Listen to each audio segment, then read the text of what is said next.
당신의 연락처를 한번 훑어보세요.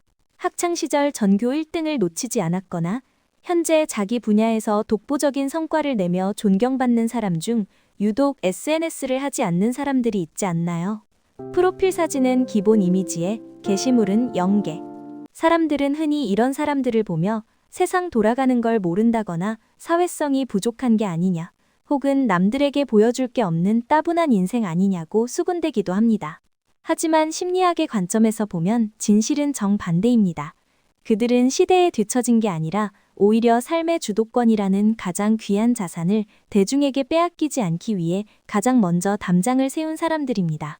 단순히 안 하는 것이 아니라 하지 않음으로써 얻게 되는 심리적 이득을 정확히 계산해낸 것이죠.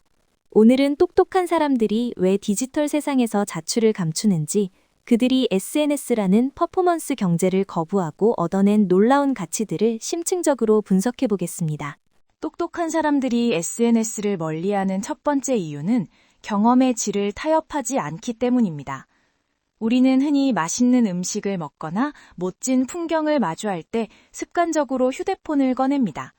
이 순간은 꼭 기록해야 해, 사람들에게 공유해야 해 라고 생각하죠. 하지만 이 평범한 행동 뒤에는 무서운 심리학적 비용이 숨어 있습니다. 2018년 소비자 연구 저널에 발표된 연구에 따르면 어떤 경험을 공유하려고 마음먹는 것만으로도 그 순간에 느끼는 즐거움은 눈에 띄게 감퇴합니다. 뇌가 현재의 감각을 온전히 느끼는 것과 이걸 어떻게 보여줄지 패키징하는 것 사이에서 분열되기 때문입니다. 카메라 앵글을 잡고 적절한 필터를 고르고 올릴 문구를 고민하는 순간 당신의 뇌는 현존의 영역에서 편집의 영역으로 넘어가 버립니다. 결과적으로 당신의 팔로워 8,000명은 당신의 화려한 저녁 식사를 구경하겠지만 정작 그 자리에 앉아있는 당신은 그 식사의 맛과 대화의 온도에 깊이 몰입하지 못하게 됩니다. 똑똑한 사람들은 이 손실을 정확히 인지합니다. 그들에게 가장 소중한 것은 남들에게 보여줄 멋진 사진이 아니라 내 신경계에 각인될 깊은 경험 그 자체이기 때문입니다. 그들은 알고 있습니다. 렌즈를 통해 세상을 보는 순간 기억의 질은 얕아지고 정서적 애착은 희미해진다는 것을요. 그래서 그들은 인생의 가장 빛나는 순간일수록 휴대폰을 가방 깊숙이 집어넣습니다. 우리는 보통 남들이 나를 어떻게 볼지 끊임없이 살피는 상태를 사회성이 좋다고 오해하곤 합니다. 하지만 심리학에는 이와 대비되는 중요한 개념이 있습니다. 바로 사적 자기의식입니다. 똑똑한 사람들은 이 사적 자기의식이 매우 높습니다. 이들은 내가 지금 올린 사진에 사람들이 어떤 반응을 보일까라는 외부적 모니터링보다 지금 내가 느끼는 이 감정의 본질은 무엇인가, 나는 이 상황에 대해 진심으로 어떻게 생각하는가 라는 내부적 탐색에 훨씬 더 많은 에너지를 씁니다.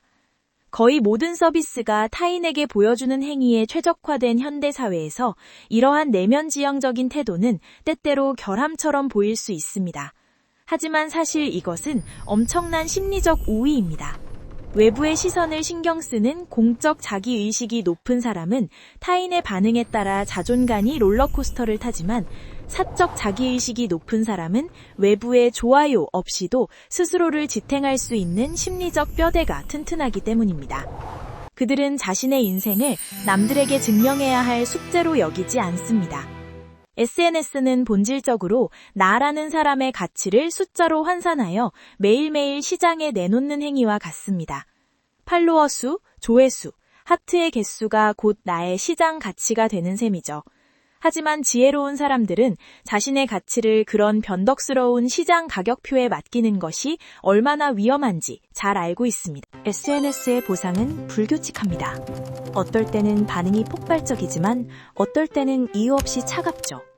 이 불안정한 피드백에 뇌가 길들여주면 우리는 타인의 인정 없이는 단 한순간도 스스로가 괜찮은 사람이라고 느끼지 못하는 인정 중독 상태에 빠지게 됩니다. 똑똑한 사람들은 자신의 기분과 자아상을 외부의 알고리즘에 위탁하지 않습니다. 그들은 남들이 모르는 조용한 성취에서 더 큰 기쁨을 얻으며 누군가 봐주지 않아도 충분히 가치 있는 삶을 살고 있다는 확신을 가지고 있습니다. 그들이 SNS에서 조용한 이유는 보여줄 게 없어서가 아닙니다. 오히려 보여주지 않아도 이미 충분히 충만하기 때문입니다. 그들은 자신의 에너지를 타인의 피드백을 기다리는 대기 모드로 소모하는 대신 더 생산적이고 창의적인 곳에 쏟아붓는 전략적인 선택을 한 것입니다. 많은 사람이 SNS를 그만두었을 때 공통적으로 고백하는 증상이 있습니다. 바로 세상이 갑자기 조용해졌다는 감각입니다. 그동안 우리가 인지하지 못했던 거대한 배경소음, 즉 남들은 어떻게 살고 있는가에 대한 무의식적인 정보 유입이 차단되면서 비로소 자신의 진짜 목소리가 들리기 시작하는 것이죠. 똑똑한 사람들은 이 침묵의 가치를 압니다. 끊임없이 정보가 쏟아지는 환경에서는 깊은 사고나 창의적인 발상이 불가능하다는 것을요. 그들이 SNS라는 소음에서 발을 뺀 것은 자신의 지적 능력을 온전히 보존하고 깊이 있게 사고하기 위한 일종의 정신적 방역인 셈입니다. 사람들이 SNS를 차마 그만두지 못하는 가장 큰 이유는 고립에 대한 공포 때문입니다. 이걸 안 하면 사람들과 멀어지지 않을까? 세상 돌아가는 소식에서 나만 소외되는 건 아닐까? 라는 불안감이죠. 하지만 똑똑한 사람들은 관계의 경제학을 다르게 해석합니다. 그들은 낮은 비용의 연결이 주는 가짜 친밀감을 경계합니다. SNS는 클릭 한 번, 좋아요 한 번으로 우리가 누군가와 연결되어 있다는 착각을 심어줍니다. 하지만 이런 저비용 관계는 정작 내가 힘들 때나 진지한 대화가 필요할 때 아무런 힘을 발휘하지 못합니다. 똑똑한 사람들은 알고 있습니다. 에너지와 시간은 한정된 자원이며 수백 명의 온라인 지인에게 그 자원을 분산시키는 것은 정작 내 옆에 소중한 사람들에게 소홀해지는 지름길이라는 사실을요. 그들은 SNS라는 인맥에 부풀려진 거품을 걷어내고 그 에너지를 소수의 깊은 관계에 집중적으로 투자합니다. 이것이 바로 그들이 겉으로는 외로워 보일지 몰라도 내면적으로는 누구보다 강력한 정서적 지지망을 갖게 되는 비결입니다. SNS를 하지 않으면 흥미로운 현상이 발생합니다. 당신은 소위 추적이 어려운 사람이 됩니다. 당신이 어디서 무엇을 먹고 어떤 기분인지 알기 위해서는 사람들이 직접 당신에게 연락을 해야만 하죠. 이 과정에서 자연스럽게 인간관계의 필터링이 일어납니다. 단지 피드에 뜨니까 습관적으로 반응하던 사람들은 당신의 소식을 모르게 되면서 서서히 멀어집니다. 그럼에도 불구하고 당신이 궁금해서 먼저 메시지를 보내고 전화를 걸고 실제로 만날 약속을 잡는 사람들이 남습니다. 하버드 성인 발달 연구는 무려 80년 동안 수천 명의 삶을 추적하며 한 가지 결론을 내렸습니다. 우리를 건강하고 행복하게 만드는 것은 친구의 숫자가 아니라 관계의 질이다. 똑똑한 사람들은 SNS라는 효율적인 도구를 포기함으로써 오히려 가장 비효율적이지만 가장 가치 있는 진짜 관계를 골라내는 선별력을 갖게 된 것입니다. 아이러니하게도 타인의 인정을 갈구하지 않는 태도는 타인에게 더 매력적으로 비치는 요소가 됩니다. SNS에 자신의 일상을 시시콜콜 공유하는 사람들은 무의식 중에 나를 좀 봐달라 하는 메시지를 끊임없이 발신합니다. 이는 타인에게 심리적 피로감을 줄 수 있죠. 반면 자신의 삶을 베일에 싸두고 현재의 만남에만 집중하는 사람들은 주변 사람들에게 강력한 현존감을 전달합니다. 파티 현장에서 휴대폰을 꺼내지 않고 당신의 눈을 바라보며 당신이 몇 달 전에 했던 사소한 이야기를 기억해주는 사람을 상상해보세요. 누가 더 똑똑하고 매력적으로 느껴질까요? 똑똑한 사람들은 온라인의 나를 가꾸는 것이 오프라인의 나의 가치를 훼손할 수 있다는 것을 압니다. 그들은 대중의 박수 소리에 귀를 닫는 대신 눈앞에 있는 단 한 명의 마음에 깊은 인상을 남기는 진정한 의미의 소셜 지능을 발휘하고 있는 것입니다. 뇌과학적으로 볼 때 SNS는 인간의 보상 회로를 공략하도록 정교하게 설계된 슬롯머신과 같습니다. 똑똑한 사람들이 SNS를 멀리하는 가장 강력한 이유 중 하나는 자신의 도파민 시스템을 보호하기 위해서입니다. 우리가 게시물을 올리고 좋아요나 댓글 알림을 확인할 때마다 뇌에서 도파민이 분출됩니다. 문제는 이 보상이 불규칙하다는 점입니다. 심리학에서는 이걸 가변 보상이라고 부르는데 이는 도박 중독과 같은 메커니즘으로 작동합니다. 지적으로 성숙한 사람들은 이러한 단기적인 쾌락 추구가 뇌의 전두엽 기능을 약화시키고 장기적인 목표에 집중하는 능력을 갉아먹는다는 사실을 직시합니다. 그들은 싸구려 도파민에 중독되어 사고의 깊이가 얕아지는 것을 경계하며 대신 독서, 명상, 기쁜 대화처럼 느리지만 확실한 보상을 주는 활동에 뇌를 길들입니다. 똑똑한 사람들은 자신의 주의력을 돈보다 귀한 자산처럼 취급합니다. 현대 경제의 핵심은 더 이상 자본이 아니라 주의력 경제입니다. 수많은 기업이 우리의 눈길을 1초라도 더 붙잡아두기 위해 천문학적인 돈을 쏟아붓고 있죠. 이런 상황에서 SNS를 수시로 확인하는 행위는 뇌에 엄청난 맥락 전환 비용을 발생시킵니다. 무언가에 깊이 몰입하려고 할 때마다 울리는 알림소리 혹은 무의식적으로 피드를 내리는 동작은 뇌의 예상 기능을 분산시킵니다. 한 번 깨진 집중력이 다시 원래 수준으로 회복되는데 평균 23분의 시간이 걸린다는 연구 결과가 있습니다. 타인의 화려한 일상과 수많은 정보를 실시간으로 처리하다 보면 뇌는 쉽게 피로해집니다.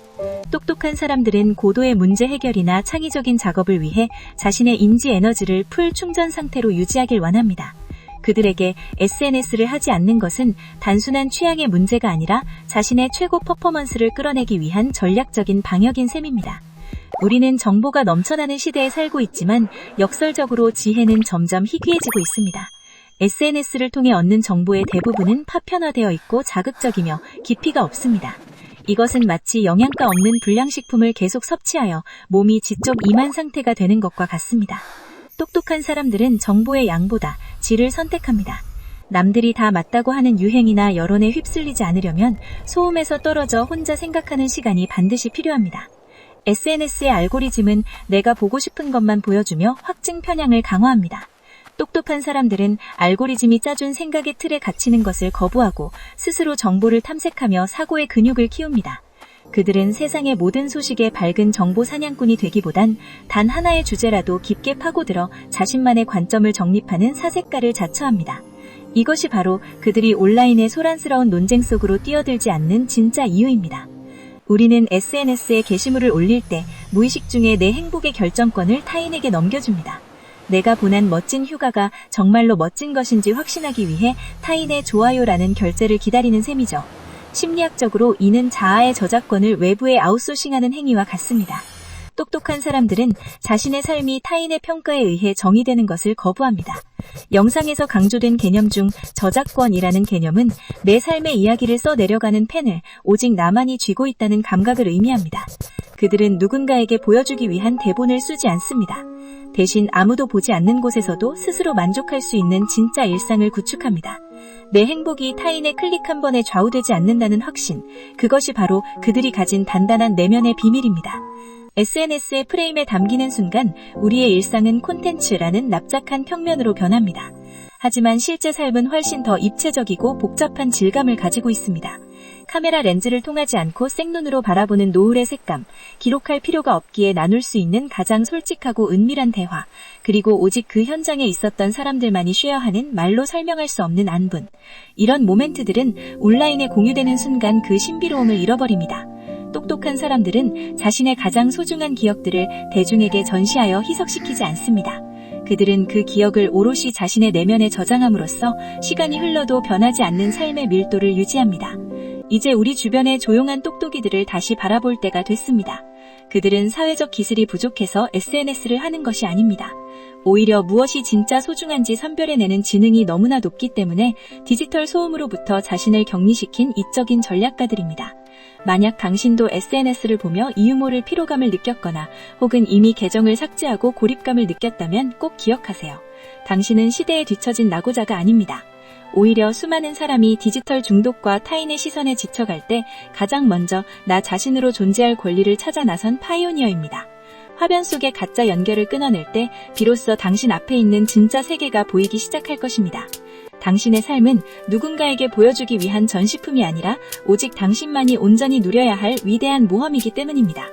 오늘 영상이 여러분의 디지털 라이프와 심리적 독립의 작은 실마리가 되었기를 바랍니다. SNS를 하지 않는 사람들에 대해 혹은 여러분이 SNS를 떠나며 느꼈던 변화에 대해 자유롭게 댓글로 나눠주세요. 더 깊이 있는 심리학 통찰이 궁금하시다면 구독과 좋아요 부탁드립니다. 여러분의 인생이라는 멋진 작품의 유일한 저작권자가 되시길 응원하며 저는 다음 영상에서 더 유익한 내용으로 돌아오겠습니다.